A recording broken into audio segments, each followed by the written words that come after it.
multiple HBCUs have been under a lockdown amid threats to their campuses. Alabama State University, Hampton University, Virginia State University, Southern University in Baton Rouge, as well as Bethune-Cookman University in Florida were all placed on lockdown today, each citing potential threats made against their campuses. In Atlanta, Spelman College urged students and faculty to avoid campus and implemented heightened security measures following a threat made against nearby Clark Atlanta University. Campus police at Clark Atlanta University confirmed the threat had been received, prompting a shelter-in-place order. These incidents come one day after right-wing influencer Charlie Kirk was shot dead on a college campus in Utah. House Minority Leader Hakeem Jeffries released a statement about these threats. This is what he had to say. He said, the violent threats made today against several historically black colleges and universities throughout the nation are despicable, and yet another indication that the explosion of hateful extremism is out of control. We stand with the students, faculty, and communities that have had their peace and safety disrupted. I'm thankful to local law enforcement for their swift response. The Department of Justice and FBI must thoroughly investigate any potential act of domestic terrorism and not turn a blind eye when black college students are apparently being viciously targeted. These attempts to intimidate everyday Americans will not stand. We need leadership at this moment that brings the country together. Now, a threat was also made against the Democratic National Committee headquarters. Senate staff received an alert from the U.S. Capitol regarding the responses of the National Party's headquarters. According to a statement from the U.S. Capitol Police, officers were alerted to the potential threat at 1:07 p.m. Eastern and began sweeping the building and surrounding areas. As of the latest update,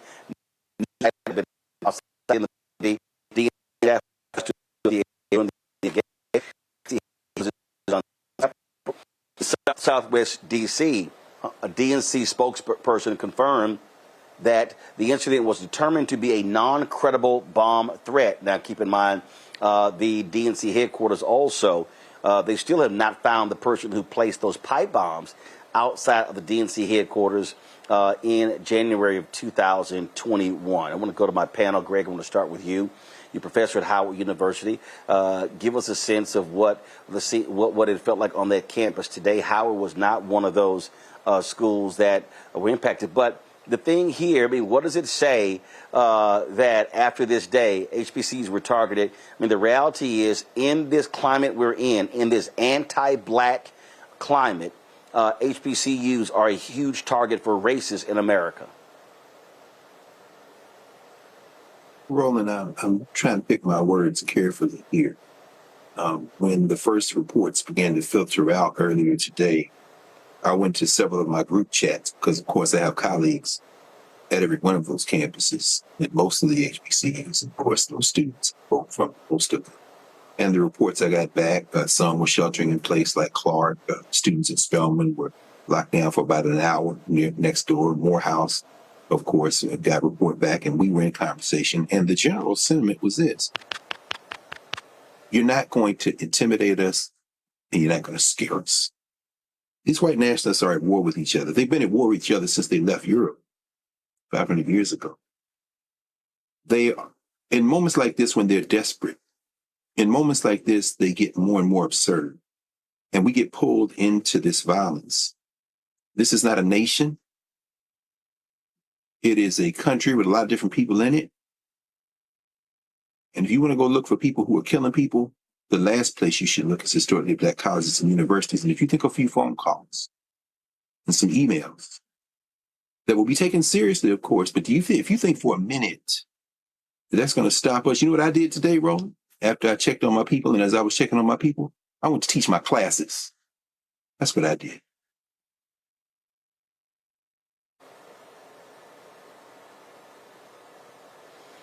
Nola, again, we talk about threats. Our HBCUs obviously have to be proactive. And again, we talk about this stuff. It's real what we're living in. We are literally living in a climate where black people are being attacked. You look at social media, are being vilified.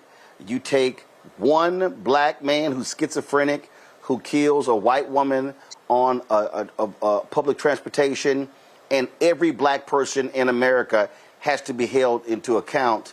But if somebody white is killed, it's not like every white person has to address that. This thing is real. The constant attacks on DEI. I mean, we can go on and on and on. And so we have to stay alert and be vigilant because we are on. I mean, not only that, you take Latinos, and now the Supreme Court has said they can be searched at any given time just because of how they look and how they sound. I mean, what we have literally is an attack on people of color in the United States by white America. Absolutely. And this is a historical escalation, right? Even it doesn't matter what the person may or may not look like who shot Charlie Kirk or what their ideology is. The fact is, folks with guns, folks with chips on their shoulders, a lot of insurrectionists who were let go after January 6th, these people have already made up their minds a long time ago about who the enemy is. Right? They have already made up their mind. It doesn't matter. It doesn't matter what facts say. It doesn't matter what logic says. What matters is to them, we are the enemy. We are their oldest enemy, right? And then you have immigrants that come in, from different parts of the world who also get put into this categorization of the other and the enemy. So that is the reality in which I know that I was raised in. And as we sit here still in 2025, that reality is starker than ever. There was a post on Dear White Staffers on Instagram from a Black student asking her white professor at a PWI, a public white institution, private white institution, however you want to phrase it, asking her professor if it was okay if she stayed in her dorm or in her apartment because she was afraid to come to campus. And her professor's response was, don't let them win. And then her response was, well, as like one of 3 Black people, in this classroom, I stand out, I am a target. And as someone who teaches at a PWI, I can tell you in these moments, my Black students are actually the most worried because I stand out, they stand out. Greg was talking about being at a HBCU. There is that community aspect. There is that resilience. Those aspects aren't necessarily there at PWIs. And so it's a very interesting kind of parallel where you have Black students in one instance, they have that community. We stand together, like I wish you would kind of mentality. And then where I work, my students, it's a completely different situation. But the last thing I'll say is this. This is not a new situation for us, but I will say through my professional lens, things are escalating. We are beyond warm. We are approaching hot every single day when we are talking about this kind of nuanced civil war. We're definitely in a warm to hot phase. And see, Tim, the issue that we are dealing with, is that historically, if we go back to the Department of Justice, we go back to the Black Freedom Movement, we talk about the protection of civil rights workers and marchers and protesters. Bobby Kennedy was the Attorney General. And so historically, we're talking about looking to the federal government for protection. The problem that we're now living in is that the folks running the federal government see us as enemies. And the American people, especially Black people, do not have the trust in the Department of Justice, the trust in U.S. Marshals, the trust in federal law enforcement. Again, when you have Stephen Miller and Corey Lewandowski and Tom Homan, when you have Ice Barbie Christie Nome, when you have Donald Trump as their leader, literally saying the things that they are saying and what they are doing, folk are saying, hey, man, we can't look to them for protection if we're being targeted. I mean, this is the same guy who canceled the secret service detail for Vice President Kamala Harris. Just because. Yes. I mean, to be perfectly honest, I am not surprised about the bomb threats today, based on what Donald Trump and his administration and MAGA talks about on a daily basis. You guys are correct. They other people, and they create this right-wing media ecosystem where they're only pumped full of this racist nonsense, and they end up believing it at the end of the day.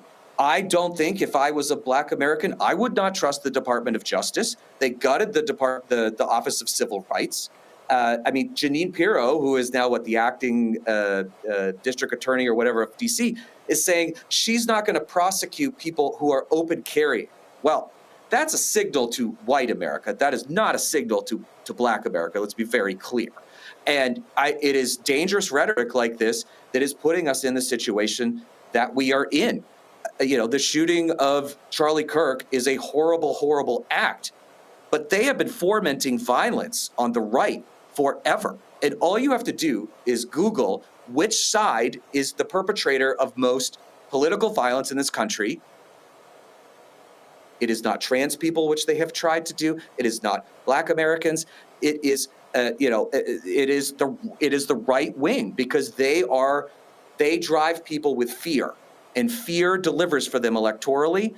And to be perfectly honest, more people who look like me need to be saying this to their communities so that we break the stranglehold that they have on white America, especially older white America, and say, no, this is not correct. This has to stop. And we need to address the real problems rather than othering people like we have done for, honestly, 200 years or how long, 250 years or something like that. It is time to change that, and more people have to stand up and shout it. So here's the thing that is confusing to me, and I'm seeing all of these different networks in their coverage. Time Magazine, let me see, I saw it, I sent some people yesterday. Time Magazine put a cover, "Enough, the killing of Charlie Kirk and the epidemic of American political violence." And it goes on and on and on. Here's the problem that I have here, Tim. No one knows what the hell they're talking about. Now, assumptions obviously are being made. Assumptions are being made because he kicked off whatever this tour at Utah, this university in Utah. Okay. But to me, it is journalistic malpractice. And you're seeing journalistic malpractice to start assigning reasons behind what happened yesterday when you don't know what the reasons are.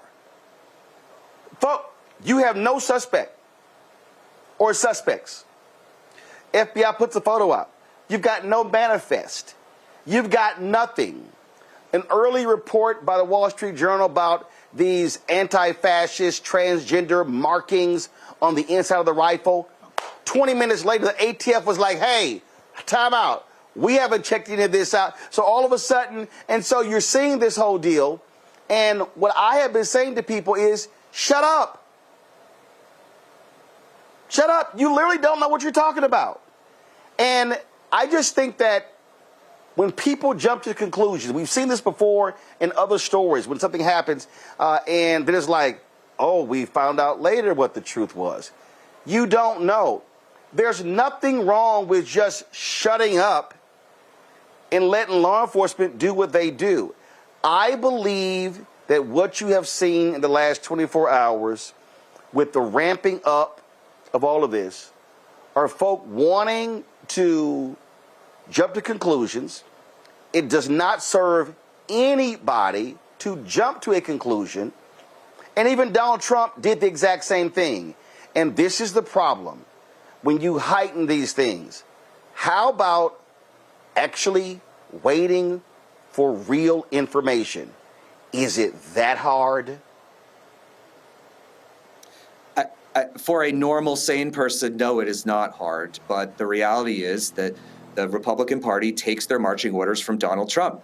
And he sat in the Oval Office yesterday, I believe, behind the Resolute desk, and blamed Democrats for this shooting. And like you said, Roland, we don't know who this person is. The same thing happened last year with the assassination attempt of Donald Trump. Right-wing media immediately jumped on the fact, and they said this was clearly a Democrat, this was left-wing violence. And what did we find out later? This guy was a mentally disturbed Republican. And I think that there is a lesson here that I don't think the media is getting, and I don't think people online are getting, is that a lot of times, and when you are fermenting this type of rage on the right, you're radicalizing people with mental illness who may just lash out at you. We don't know, but I have not said any of that. I have not said it was a Republican or a Democrat, and I think more people need to take a breath. And there's such a need on the right to weaponize all of these things for political gain, and it's disgusting. And sadly, a lot of the media has been going along with it. We simply don't know who this guy is, and we don't know what his agenda is. He made some mistakes, so hopefully we will be able to find him. But until then, anybody who is claiming that this is a left or a right problem is full of it, and it really should be ashamed of themselves. And see what this does, Nola. It fires people up. It gets them all hyped. You've got Jesse Waters on Fox News declaring there's going to be retribution, all this sort of stuff. You don't even know what the hell you're talking about. And so we often talk about police, how they should de-escalate. This is where a lot of these media people should shut the hell up as well. To me, it's utterly ridiculous. You know nothing. You literally know nothing about what happened, the reason behind it. Nothing. Not a little bit, not some. Nola, literally nothing. Roland, you are still operating as a professional. We all know that professionalism, facts, and logic no longer exist on this timeline.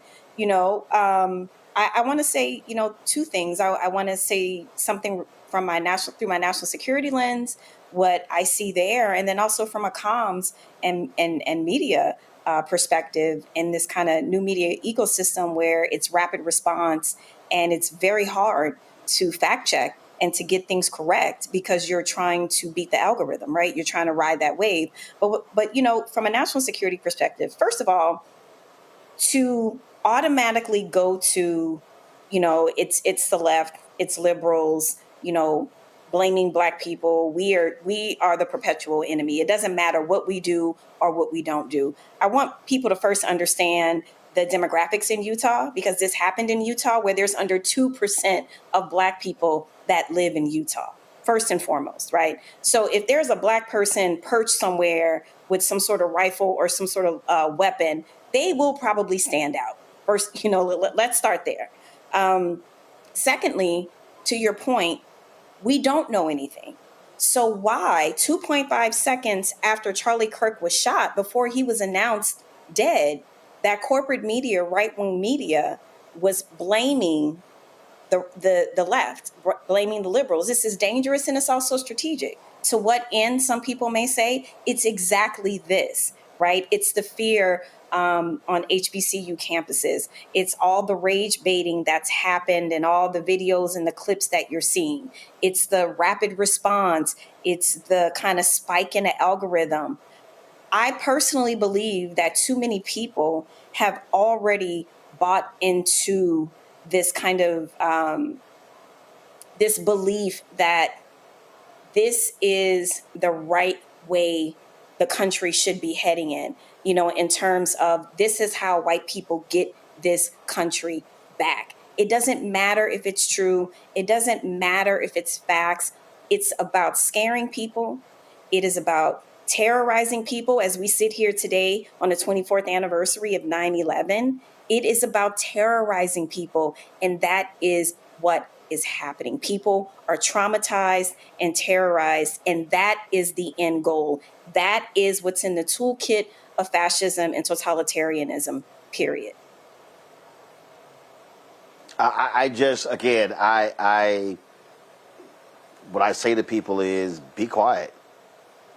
When you know nothing, Don't just make up stuff, Greg. But that we know there's a cable news system now with social media, and now people just, it's like not even forget a news cycle. News cycles don't even exist anymore. We literally are living on not even hour by hour, minute by minute, it's second by second. And I just wish a lot of people would just shut the hell up, because you don't know what the hell you're talking about. So if somebody asks me, what do you think? There's nothing to think. You don't know. Well, I mean, the scientists tell us, don't they, brother, that nature abhors a vacuum. And I agree with everything Dr. Haynes just said. Nolan, as you were talking about earlier, being at the White College campus, my heart goes out to you, because I absolutely, I went to Temple, went to Ohio State after that, Tennessee State. And even while I work at HBCU, I know exactly what it's like to be in a sea of whiteness and with your head on a swivel. So I can't express the depth of feeling that I have for that. And so that's a very real thing. I agree with you 100%. The objective of these fascists is not de-escalation, but escalation. These small-minded folk, they have no morals, they have no ethics. All they want is power. And, they are, and I'll agree with you, Tim, they're taking the directions of Donald Trump, but they were primed to take those directions by Newt Gingrich, by Barry Goldwater and George Wallace, Richard Nixon, Lee Atwater, Roger Stone. I mean, in other words, this is the trajectory. There isn't a left and a right. There's fascism and anti-fascism at this point. And being quiet is not an option, because our silence is filled in the void with the Laura Loomers. Charlie Kirk, God bless Charlie Kirk, God bless his family, God bless them all. I have nothing to say about Charlie Kirk. He's not relevant to me. He wasn't relevant yesterday. He's not relevant today. And he won't be relevant tomorrow. Charlie Kirk is a symptom. He lost his life. That's a tragedy. Preston Brooks beat the hell out of Senator Charles Sumner on the floor of the United States Senate in the days before the Civil War. Now, Sumner survived, but there was blood all over the place. This is the kind of violence we see on the verge of other types of violence. Before it was over, hundreds of thousands, 700,000 people lost their lives in the United States Civil War. That's not going to happen again in the same way. However, when you see a moment when somebody loses their life in a way that is then broadcast over the entire world, and in the wake of it, before this man's corpse is cold, the president of the United States is on the air blaming the people who he has called the enemy of the people, and like a cascade of purebred, clan-bred, fascist, Nazi hatred, his choir begins to tune in on everybody in the world who they see as their open enemies. I'm not sure that silence is the strategy to combat fascism in this moment. I'm not saying I know what is, but I know these people aren't interested in de-escalation. Their whole objective is escalation. Hello, I'm Isaac Hayes III, founder and CEO of Fanbase, and I'm here with a very important message. We are at a turning point in the Black community where we must have equity in the apps we use that scale to billions of dollars. But this time, we own the infrastructure, we own the culture, and we shape the future. And Fanbase is the future. Fanbase combines the free functionality of Instagram, TikTok, and YouTube into an all-in-one platform built for the evolution of social media and monetization. With over 1.4 million users, that's real proof that we are shifting the conversation of tech ownership and equity for creators. So right now, I want you to go to startengine.com/fanbase and invest today. The minimum to invest is $399. That gets you 60 shares of stock in Fanbase at $665 a share. This marks a turning point in Black ownership of social media. If we don't take this opportunity to own social media right now, we will always be customers to our own creations. And that can't go on. So once again, go to startengine.com/fanbase and invest today. We must own the platforms where our voices live, our stories matter, and where our culture drives the world. Thank you.